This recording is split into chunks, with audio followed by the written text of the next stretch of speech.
ইরানে নতুন সর্বোচ্চ নেতা নির্বাচনের প্রক্রিয়ায় গুরুত্বপূর্ণ অগ্রগতি হয়েছে।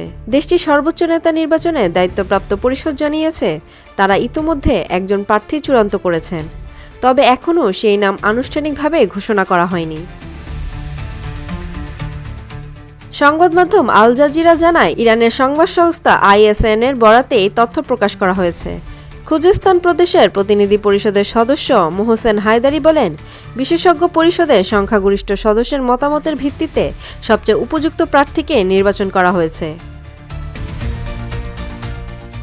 এদিকে ইরানের আরেক সংবাদ সংস্থা ফার্স প্রচারিত এক ভিডিও বার্তায় পরিষদের আরেক সদস্য মোহাম্মদ মেহেদি মিরবাগিরি জানান, সংখ্যাগরিষ্ঠ মতামতের ভিত্তিতেই তারা একটি চূড়ান্ত সিদ্ধান্ত পৌঁছেছেন। তবে নতুন সর্বোচ্চ নেতার নাম কবে আনুষ্ঠানিকভাবে ঘোষণা করা হবে সে বিষয়ে এখনও স্পষ্ট কোনো তথ্য জানানো হয়নি।